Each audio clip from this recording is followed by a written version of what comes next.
이제 출애굽기는 이제 말 그대로 애굽에서 이스라엘 백성들이 430년의 노예 생활을 마치고 하나님의 섭리와 인도 가운데 이제 모세를 영도자로 해서 이제 나오게 되는 이제 애굽을 나오게 되는 그러한 내용이 바로 출애굽기의 내용입니다. 가운데서 오늘은 이제 모세를 부르신 내용도 있지만은 그러나 하나님이 때가 되니까 이스라엘 백성들의 애굽에서 처절한 삶을 살아가는 것을 다 보고 알고 또 그들의 눈물을 듣고 이제 모세를 호렙산에서 부르셔서 그 사명을 주는 것입니다. 내 백성을 이 애굽에서 끌어내어서 약속한 그 이제 가나안 땅으로 들어가도록 하라. 바로 그것이 10절에 모세를 부르신 목적이 나옵니다. 그러면서 너는 바로에게로 가서 내 백성 이스라엘 자손을 애굽에서 인도하여 내게 하리라. 이런 말씀입니다. 그렇다면 왜 하나님께서 모세를 부르셨는가? 자, 그것은 7절 8절에 있습니다. 이스라엘의 백성들의 당하는 고통을 고통에서 구원시키고자 하는 하나님의 뜻이 있었던 것입니다. 첫 번째는 백성의 고통을 보고 있었습니다. 자, 하나님은 모든 것을 다 알고 계십니다. 알고 계세요. 그 가운데서 이제 7절을 한번 읽겠습니다. 시작. 여호와께서 이르시되 내가 애굽에 있는 내 백성의 고통을 분명히 뭐 했다는 거예요? 보고 있었다는 것입니다. 그들은 이제 애굽 생활에 젖어 있었어요. 애굽에서는 이제 소를 우상으로 섬깁니다.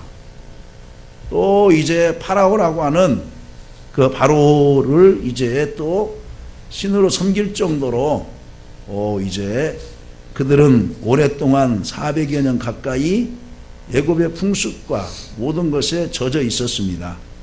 이게 때로는 이제 하나님을 의식하지 않고 살아가는 히브리 민족이었어요.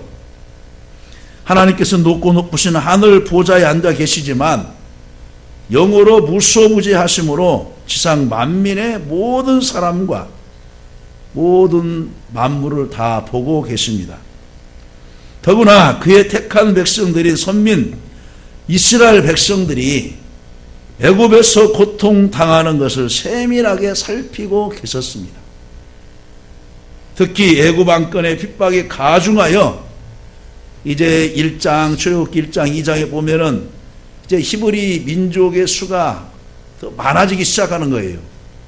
그러니까 애굽 왕이 걱정을 이제 됩니다. 아, 이 민족이 이렇게 많아지고 나중에 쿠데타가 일어나고 우리나라를 정복하면 어떻게 되느냐 하면서 이제 정치적으로 보면은 남자들 숫자를 조절하려고 해서 사내 아이를 태어나면은 그 산파로 하여금 다 이제 죽도록 그렇게 말하는 것입니다. 그 뼈저린 고통과 눈물. 여러분, 우리는 6.25 시대를 위해 태어난 사람도 있고 6.25 전에 태어난 사람도 있지만은 6.25에 대해서 일제에 대해서 이야기해도 그렇게 뼈저리게 느껴지질 않아요. 사진이나 어떤 동영상을 봐도 저렇게 우리 조상들이 어르신들이 이렇게 어려움을 당했구나. 내 피부로 내가 다까지 닦은 고난이 아니니까 그렇게 이게 남일처럼 들려질 때가 많이 있지요. 네? 많이 있습니다. 근데 이스라엘 백성들이 지금 노예 생활에서 고통당하고 있다? 당해보지 않는 사람은 모르죠. 눈물 젖은 빵을 먹지 않는 사람은 가난을 논하지 말라. 그런 말도 한 사람 있죠. 여러분, 노예라고 하면 그때 당시에는 짐승이에요, 짐승. 아프리카에서 과거에 이제 그 스페인이나 영국 또 이제 다른 그 포르투갈 또 에스파니아 스페인이죠. 여러 나라들이 이제 진출을 하면서 그 흑인들을 노예 시장에 막 팔았잖아요. 그러면서 그냥 어느 정도 힘을 잃고 오면은 그냥 폐기 처분하다시피 해서 그냥 팔고 또 새로운 힘 있는 노예를 또 데려와서 농장을 경영하게 하고 목화밭을 일구게 하고 차밭을 일구게 하고 하면서 병들을 지금 말없이 그냥 어디다가 이제 묻어버리고 오면 그대로 끝나는 거예요. 노예처럼 살고 짐승처럼 살고 쥐면 먹고 앉으면 굶고 또 제수처럼 능욕당하는 모습을 하나님은 다 보고 계셨다는 거예요. 시편 94편 9절에 귀를 지으신 이가 듣지 아니하시랴 눈을 만드신 이가 보지 아니하시랴 눈을 만드신 이가 보지 아니하시랴. 하나님은 이미 애굽에 있는 내 백성의 고통을 어떻게 하나님이 보고 계셨다는 거예요. 보고 계셨다는 거예요. 시편 94편 14절에서도 여호와께서는 자기 백성을 버리지 아니하시며 자기의 소유를 외면하지 아니하시리로다. 바로 10절에 있는 말씀처럼 내 백성 이스라엘 자손을 애굽에서 인도하여 내게 하리라. 왜? 그들이 당하는 고통을 하나님이 보고 계셨기 때문에. 또한 시편 119편 153절에 나의 고난을 보시고 나를 건지소서. 역기하 16장 9절 여호와의 눈은 온 땅을 두루 감찰하사 전심으로 자기에게 향하는 자들을 위하여 능력을 베푸시나니. 여호와의 눈은 온 땅을 두루 감찰하사 다 보고 계신 거예요.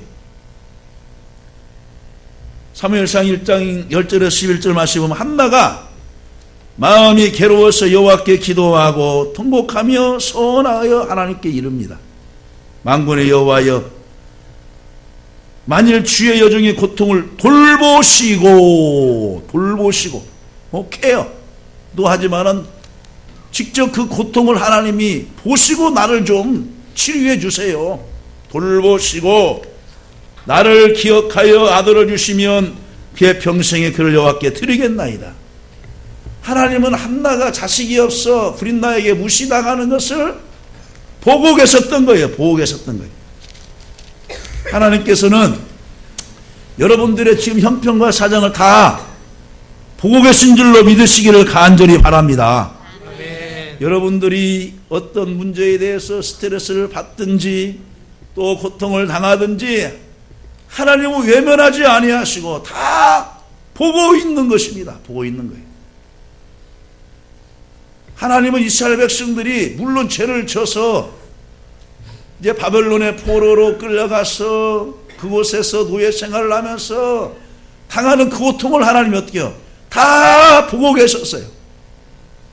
그리고 70년이 차서 이제 바사왕 고레스 원년에 그들을 아무 조건 없이 너희들 고향으로 가서 또 성전을 지어라고 하면서 마음껏 풀어줬습니다. 하나님은 지금 우리들이 당하는 고통을 아픔을 다 보고 계신 줄로 믿습니다.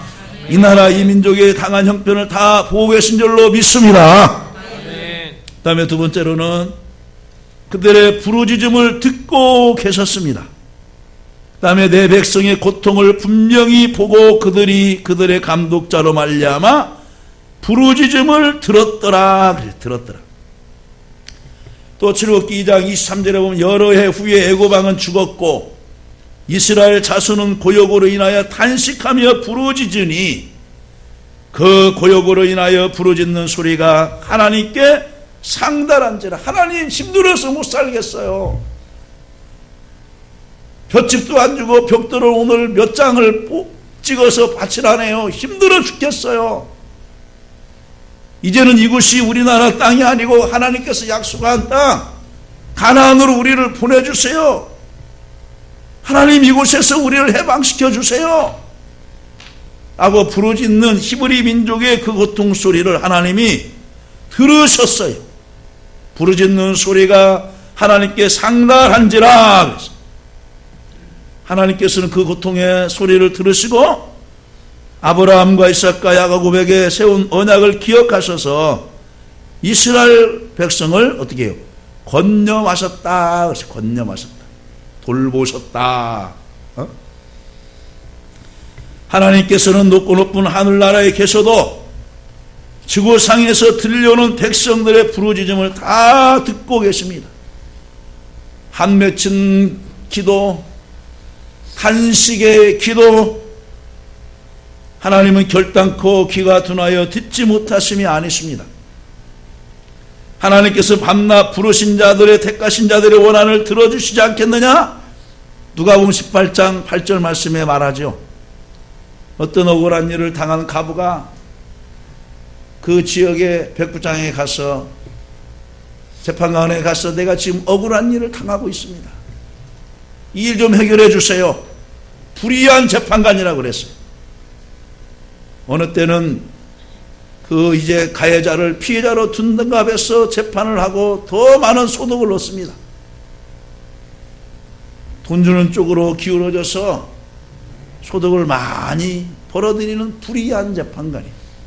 근데 무슨 빽이 있습니까, 이 과부에게? 근데 날마다 아침 저녁으로 가서 그 재판관을 괴롭게 하는 거예요. 나의 원한을 풀어주세요. 나의 원한을 풀어주세요. 결국 그가 그 원한을 풀어주지 않겠느냐. 하물며 밤낮 부르짖는 자의 기도를 하나님이 외면하시겠느냐 라고 말씀하고 있습니다. 또한 시편 34편 17절에 의인이 부르짖음에 여호와께서 들으시고 그들의 모든 환난에서 건지셨도다. 그래서 건지셨도다. 다윗은 환난이 많았습니다. 왕이 되기 전까지 얼마나 숱한 가시밭길을 갔어요. 블레셋과의 전투에서 저 골리앗을 쓰러뜨리면 내 사위로 삼겠다, 내 딸을 주겠다, 뭐 하면서 약속을 해놓고 골리앗을 쓰러뜨린 장본인 다윗을 죽이려고 얼마나 사울이 10여 년 이상 쫓아다니고 미행을 하고 잠복군을 세워서 다윗의 모든 행동을 다 보고케 하지 않았습니까? 그럴 때마다 다윗은 하나님께 부르짖었어요. 시편 18편 6절에서 내가 환난 중에서 여호와께 아뢰며 나의 하나님께 부르짖었더니 그가 그의 성전에서 내 소리를 들으시며 그의 앞에서 나의 부르짖음이 그 귀에 들렸도다. 들렸도다. 아수르 왕 사네립이 18만 5천 명을 거느리고 이제 아수르를 군대를 와서 예루살렘 성을 포위를 했습니다. 그 밑에 있는 랍사기를 통하여서 너네가 믿는 하나님이 이기냐 내가 이기냐, 야훼 하나님이라고 섬기는 이스라엘 북이스라엘로 나에게 항복하였거든. 과연 너네들이 믿는 하나님이 과연 내 군대를 이기겠느냐 하면서 편지에다가 온갖 하나님의 이름을 못 오가고 하나님의 이름을 망령되이 같은 말을 쓰면서 보냈어요. 그것을 이사야 선지자에게도 히스기야가 보여주고 그것을 가지고 하나님의 성전에 들어가서 기도합니다. 하나님, 이걸 보시옵소서, 들으시옵소서. 저 사네립이 하나님의 이름을 망령되이 것입니다. 하나님 앞에 간절히 기도했습니다. 근데요, 하나님께서 하나님의 사자를 보내가지고 그 밤에 18만 5천 명 아수르 군대를 다 하나님이 멸한 줄로 믿으시기를 간절히 바랍니다. 어떤 역사학자들은 바로 이제 어떤 전염병이 퍼졌다. 또 뭐냐면 이제 쥐떼들이 가서 그 무기나 또 그 사람들을 물어서 죽였다. 이렇게도 말을 하지만은 우리는 성경에 기록된 대로 하나님의 사자 천군 천사가 그들을 멸한 줄로 믿으시기를 간절히 바랍니다. 또한 시편 119편 169절에 여호와여 나의 부르짖음이 주 앞에 이르게 하시고 주의 말씀대로 나를 깨닫게 하소서. 하나님은 우리의 고통을 다 알고 계시오. 그러나 어떤 자의 기도를 들어주시느냐? 기도하는 자의 기도를 들어주시는 거예요. 이스라엘 백성들이 고통을 알고서 그것을 자기들 스스로 이겨보려고 하고 하나님 앞에 부르짖지 않았다면은 하나님이 그것을 듣고 계셨습니까? 하나님이 절대로 듣지 않으십니다. 그 기도하는 자의 기도를 듣고 때가 되면 응답해 주실 줄로 믿습니다. 여러분들이 골방에 사는 기도, 버스 타고 가면서 하는 기도, 걸으면서 하는 기도 하나님이 다 듣고 계십니다. 우리나라 속담에 이런 말이 있어요. 옛말에 낮에 하는 말을 뭐가 듣고? 참새가 듣고 밤에 하는 말을 쥐가 듣는다. 말조심하라는 말도 돼요. 말조심하라. 두 사람이 할 때도 옆에서 누가 들을 수 있다. 말조심해서 하라. 그런 말도 되지만은 미물인 참새와 쥐가 듣기도 하는데, 예? 살아계신 하나님이 신음소리 하면서 부르짖는 성도들의 기도를 외면하겠느냐? 이렇게 우리들이 또한 생각해 볼 수가 있습니다. 하나님은 구하기 전에 있어야 할 것이 우리에게 있는 걸 다 아시지만은 그래도 하나님께서는 기도하는 자의 기도를 들으신 줄로 믿으시기를 간절히 바랍니다. 그 다음에 세 번째로 하나님은 우리의 근심 우고를 알고 계십니다. 7절 하반절에 보면 그 근심을 알고 그랬어요. 또 9절에 보면은 내가 택하고 애굽 사람이 그들을 괴롭히는 학대도 내가 보았으니 하나님이 우리의 고통과 우리의 근심과 우고를 보고 알고 계시는 거예요. 보고 알고 계세요.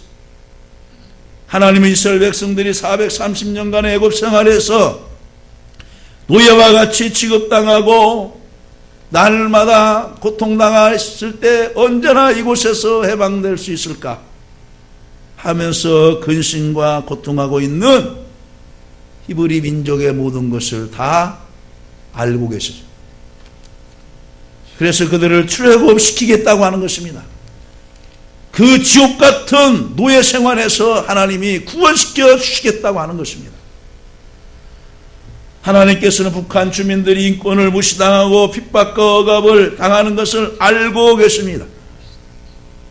역사의 주인 되신 하나님은 통일로 그들을 해방시켜 자유를 누리게 하실 날을 기대하고 계실 줄로 믿습니다.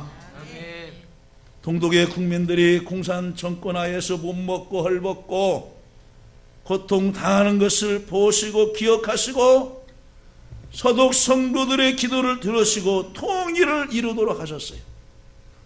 여러분들의 새벽마다 통일을 위해서 기도하시면 하나님께서 머지않아서 통일되게 하실 줄로 믿습니다. 아멘. 핍박당하는 백성의 형편을 알지 못하는 신이라면 믿을 가치가 없습니다. 우상은 코가 있어도 맞지 못하고 눈이 있어도 보지 못하고 귀가 있어도 듣지 못하고 손이 있어도 만지지 못하고 다리가 있어도 걷지 못해요. 그러나 하나님은 보고 듣고 다 알고 계세요. 바벨론 포로로 끌려간 이스라엘 백성들의 고통을 다 알고 계셨습니다. 70년이 차면 반드시 본국으로 귀환시킬 것을 예레미야를 통하여서 얼마나 강조했는지 몰라요. 그런데 시드기야 왕이 그 말을 듣지 않습니다. 야, 어떻게 하나님을 믿는 백성이 어떻게 항복을 하냐? 하면서 적대하고 하다가 결국 사로잡히게 되고 시드기야 왕의 두 눈은 뽑히게 되고 그 두 아들은 바로 그 현장에서 죽임을 당하고 바벨론으로 끌려가서 옥에 갇혀서 평생을 살다가 죽고 말지 않습니까? 시험과 환난을 통하여 더 큰 일을 행하시고자 하신다면 하나님은 전적으로 계획을 갖고 계시고 반드시 그 시험에서 환난에서 이기게 하실 줄로 믿습니다. 하나님은 바울 사도의 고통과 고난을 알고 계셨고 로마에 가서 복음을 전하려는 그의 마음을 아시고 기도를 들어주셨어요. 나는 저 로마 황제 앞에 가서 변호할 것입니다. 베드로전서 5장 7절 말씀 보면 너 염려를 다 주께 맡기라. 이는 그가 너희를 돌보심이라. 여러분들이 무엇 때문에 염려하고 계십니까? 무엇 때문에 근심하고 무엇 때문에 눈물로 세월을 보냅니까? 하나님께 맡기시기를 간절히 바랍니다. 마태복음 6장 34절에 그러므로 내일 일을 위하여 염려하지 말라. 내일 일은 내일 염려할 것이 한날의 괴로움은 그날의 족하니라 그랬어요. 그날의 족하니라. 또 누가복음 12장 26절 말씀에 보면은 그런즉 작은 일도 하지 못하면서 어찌 다른 일들을 염려하느냐. 하나님께서 우리에게 주신 사명, 또 하나님께서 우리에게 주신 각자의 일이 있어요. 주부면 주부, 남편이면 남편, 또 다 주님께서 주신 사명이 있어요. 그걸 잘 감당하면은 뭐냐? 염려할 것이 없다는 거예요. 염려할 것이 없다는 거예요. 왜 작은 일도 하지 못하면서 어찌 다른 일들을 염려하느냐?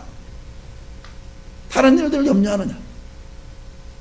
하나님께서 나에게 주신 사명을 잘 감당하잖아요. 그럼 또 하나님 다른 일을 나에게 주실 거야. 기대하면서 하나님께 나아가요. 이것도 못하는 사람은 다른 것도 못하는 거예요. 누가복음 21장 34절에 보면 너희는 스스로 조심하라. 그렇지 않으면 방탕함과 술 취함과 생활의 염려로 마음이 둔하여지고 뜻밖의 그날이 덕과 같이 너희에게 이 말이라 그랬어요. 염려하면 뭡니까? 마음이 둔하여져요. 영적으로 둔하여져요. 빌립보서 4장 6절에서 이렇게 말합니다. 아무것도 염려하지 말고 오직 모든 일에 기도와 간구로 너희 구할 것을 감사함으로 하나님께 아뢰라. 그리하면 모든 지각에 뛰어난 하나님의 평강이, 모든 것을 알고 계시는 하나님의 평강이 그리스도 예수 안에서 너희 마음과 생각을 지키시리라 말씀하고 있습니다. 말씀을 뵙습니다. 오늘 본문은 물론 모세의 소명장이라고 얘기하지만 왜 하나님이 모세를 불러주셨나?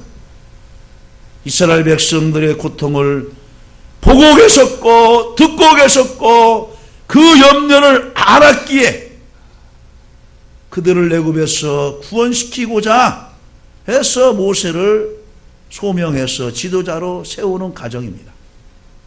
자, 그렇다면 2000년에 오신 우리 예수님은 죄악으로 억압되어 있는 인류의 백성들의 죄를 보시고 마귀에 사로잡혀서 고통당하는 백성들의 고통을 보시고 사람들이 무엇 때문에 살아가야 될 것인가 염려하는 백성들을 보시고 예수 그리스도를 보내주셔서 고통당하고 신음하고 염려하는 이들을 구원코자 해서 예수님을 보내주신 것입니다.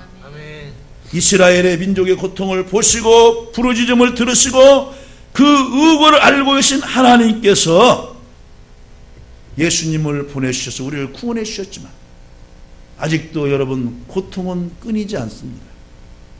그러나 만왕의 왕으로 계신 그 예수님이 우리를 위하여 십자가에 못 박혀 죽어주시고 다 이루었다 하신 그 말씀 속에서 응답이 있음을 믿고 여러분의 형편과 여러분의 사정을 다 하신 하나님께 기도하시고 지색의 어려움을 처했을 때 하나님 보세요. 그들이 하나님을 모욕하는 이 글을 보세요. 제가 말하는 소리를 들으세요. 이 나라가 지금 풍전등화와 같은 어려움에 있지 않습니까? 하나님 구조해 주세요. 기도했을 때 히스기야 왕의 기도를 들어주시고 구원해 주신 것처럼 여러분들의 형편과 사정을 하나님께 아뢰시고 기도하심으로 말미암아 해결받으시고 승리하시기를 주님의 이름으로 간절히 축원합니다.